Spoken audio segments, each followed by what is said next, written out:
Saya menyapa saudara-saudara semuanya yang mungkin saat ini dalam kepahitan, dalam kegetiran, dalam kegelapan, dan merasa takut kalau berharap sesuatu karena takut akan dikecewakan lagi.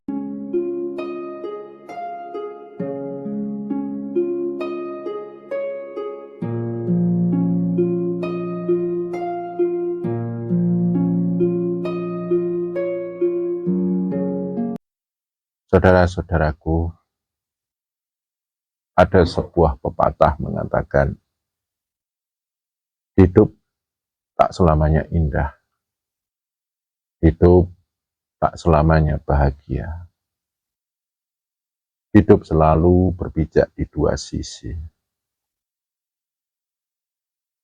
Oleh karena itu, kadang-kadang kita menghadapi satu situasi, kondisi, suatu keadaan yang memaksa kita untuk berputus asa, memaksa kita untuk patah harapan. Begitu beratnya hidup, begitu nyeseknya himpitan hidup, begitu rumitnya masalah-masalah hidup, seakan-akan memaksa jiwa kita untuk berputus asa dan kehilangan harapan.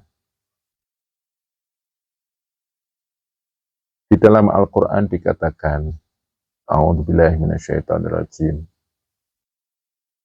wala ta'asu min rauhillah, innahu la ya'asu min rauhillah illal qaumil kafirun. Surat Yusuf ayat 87. Yang di situ memperingatkan kepada kita semuanya, janganlah engkau berputus asa dari rahmatnya Allah. Sesungguhnya tidak akan putus asa dengan rahmat Allah kecuali orang-orang yang kafir. Saudara-saudara yang berbahagia, alam semesta ini diciptakan oleh Allah dengan Rahman Rahimnya, dengan belas kasihnya.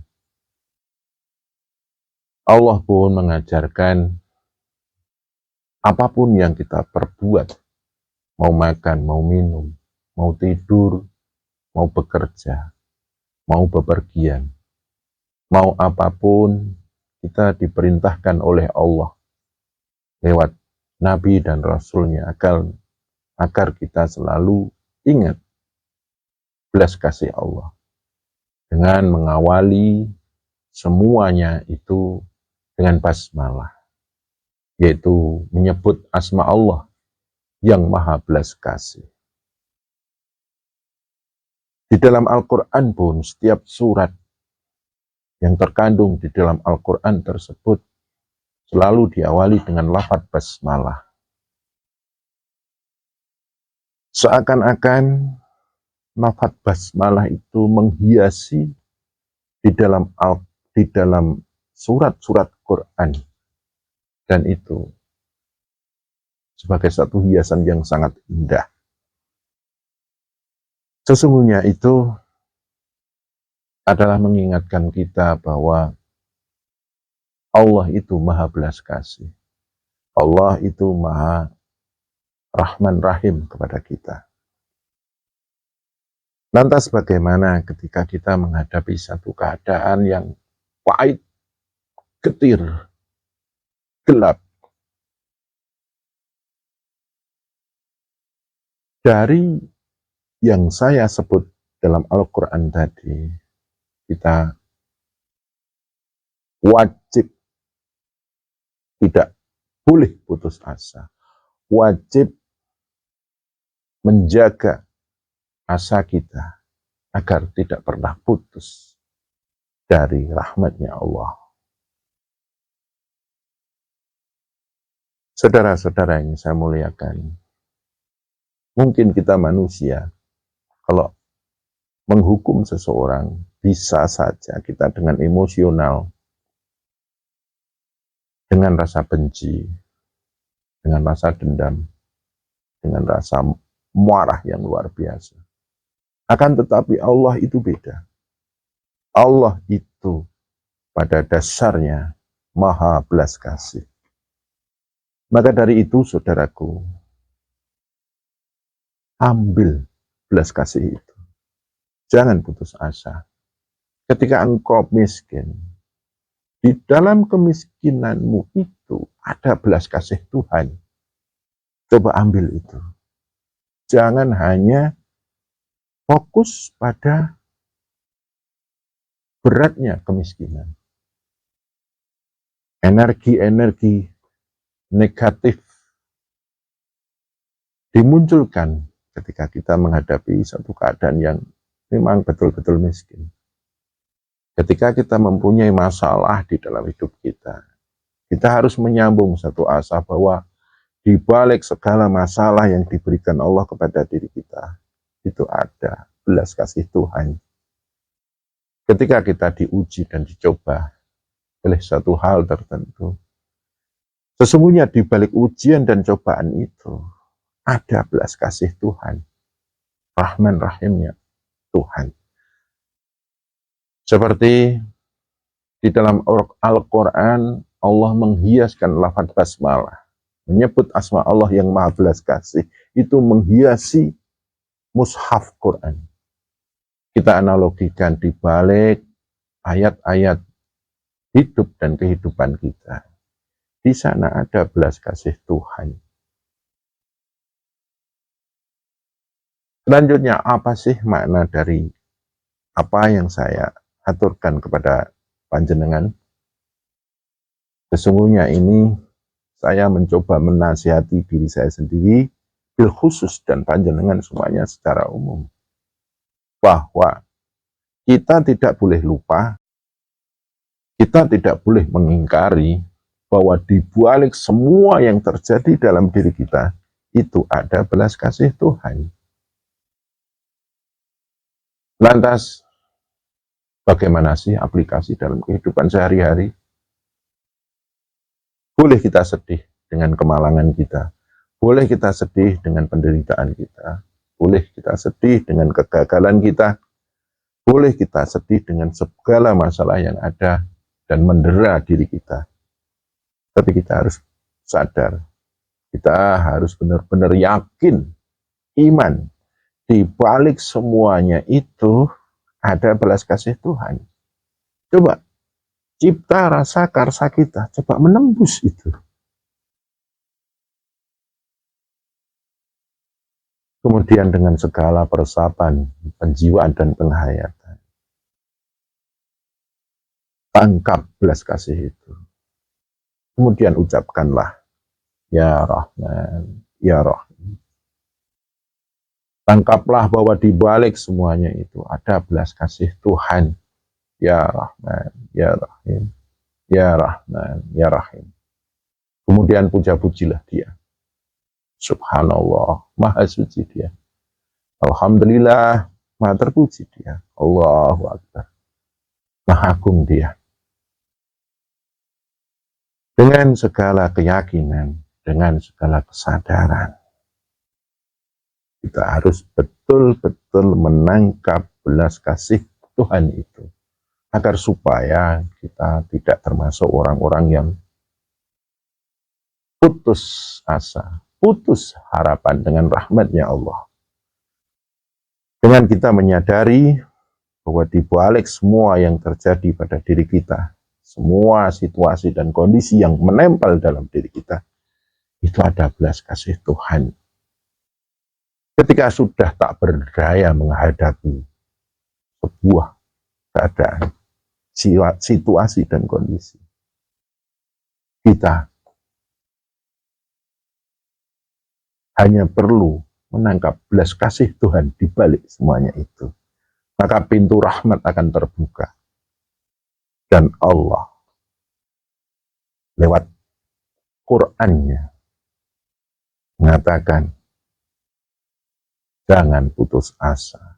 dengan rahmat Allah. Tidak putus asa dengan rahmat Allah kecuali orang-orang kafir.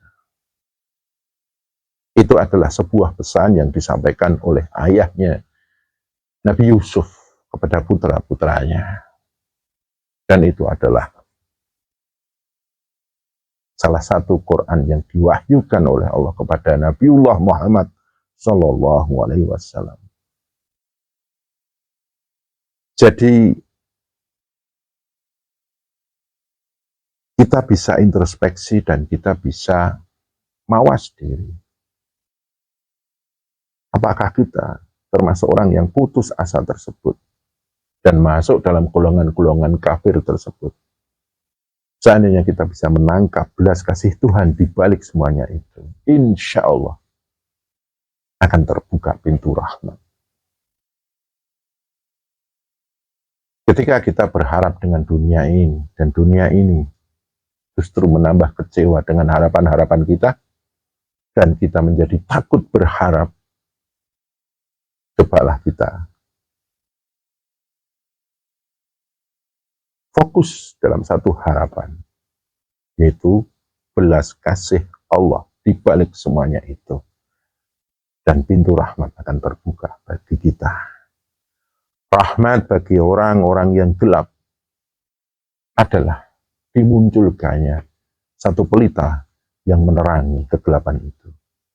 Rahmat bagi dia akan sabar, dia akan ikhlas dengan kegelapan itu, dan dia akan merasa tenang di dalam keadaan itu. Rahmat bagi orang yang hidupnya berat, hidupnya membebani, hidupnya sulit, rumit, hidupnya penuh dengan pahit, getir.